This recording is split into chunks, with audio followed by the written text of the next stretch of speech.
माओवाद को समाप्त करने के नाम पर मूल निवासियों को मारा जा रहा है। हाल ही में झारखंड के विभिन्न नागरिक संगठनों ने एक साझा बयान दिया है जिसमें आरोप लगाया है कि माओवाद खत्म करने के नाम पर मूल निवासियों यानी अनुसूचित जनजाति या आदिवासी को निशाना बनाया जा रहा है। इस मामले में उन्होंने कई घटनाओं का भी जिक्र किया जिसमें कई मासूमों की जानें गई हैं। मैं आकृति और आप देख रहे हैं MNT न्यूज नेटवर्क। देश के मूल निवासियों और उनकी जमीन, आजादी और आजीविका के अधिकार के प्रति संघर्ष करने वाले फादर स्टेन स्वामी की पुण्यतिथि के अवसर पर झारखंड के विभिन्न नागरिक संगठनों, राजनीतिक दलों और कई लोगों ने एक साझा बयान जारी किया है। बीते 5 जुलाई 2025 यानी शनिवार को जारी इस बयान में छत्तीसगढ़ के बस्तर, झारखंड और देश के अन्य आदिवासी यानी अनुसूचित जनजाति बहुल इलाकों में माओवाद समाप्ति के नाम पर हो रहे सैन्य अभियान, दमन और मानवाधिकार का उल्लंघन पर गहरी चिंता जताई है। उन्होंने आरोप लगाया है कि सरकार माओवाद खत्म करने के नाम पर आदिवासियों यानी अनुसूचित जनजाति की जमीन, संसाधनों और लोकतांत्रिक विरोधों को निशाना बना रही है। उन्होंने इन कार्रवाइयों को आदिवासियों यानी अनुसूचित जनजाति के जल, जंगल, जमीन और लोकतांत्रिक अधिकारों पर हमले की तरह देखा है और केंद्र व राज्य सरकारों से इस दमन को तुरंत रोकने और शांति वार्ता की प्रक्रिया शुरू करने की मांग की है। बताते चले कि इस लिखित बयान में 41 नागरिक संगठनों एवं 88 व्यक्तियों के हस्ताक्षर है।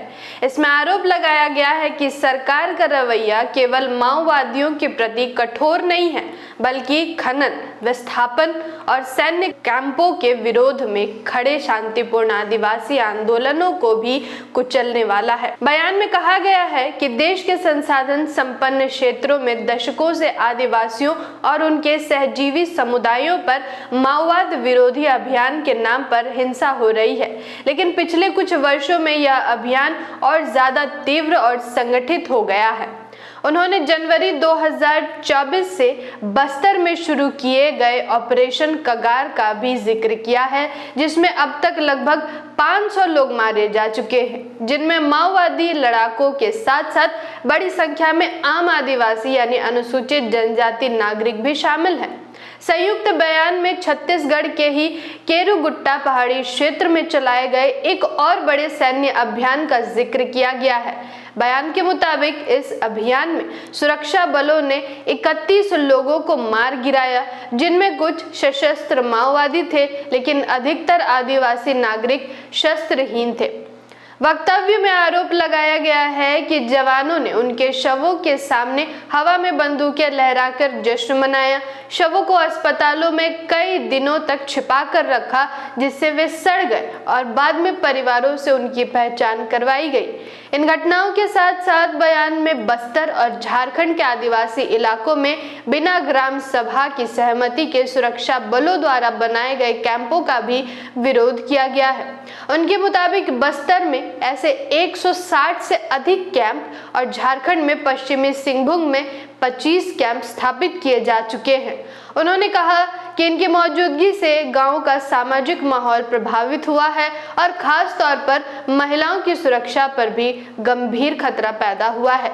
साथ ही जंगलों में बिछाए गए विस्फोटकों और हथियारों से आम मूल निवासी भी मारे जा रहे हैं, लेकिन सरकार इस पर गंभीर नहीं है। संगठनों ने यह भी आरोप लगाए कि सरकारों ने इन समस्याओं के समाधान की दिशा में कोई गंभीर पहल नहीं की है, बल्कि पूरे क्षेत्र को एक खुली जेल में तब्दील कर दिया है, जहां आदिवासी समुदाय जमीन अधिग्रहण, खनन या विस्थापन का विरोध करते हैं, उन्हें देशद्रोही या माओवादी कहकर निशाना बनाया जाता है। संयुक्त बयान में कहा गया है कि इन अभियानों का असली उद्देश्य आदिवासी इलाकों को कॉरपोरेट कंपनियों के लिए सुरक्षित बनाना है ताकि प्राकृतिक संसाधनों की खुली लूट की जा सके। जब ग्राम सभाएं, सामाजिक संगठन या माओवादी इसका विरोध करते हैं तो सरकार दमन का रास्ता चुनती है।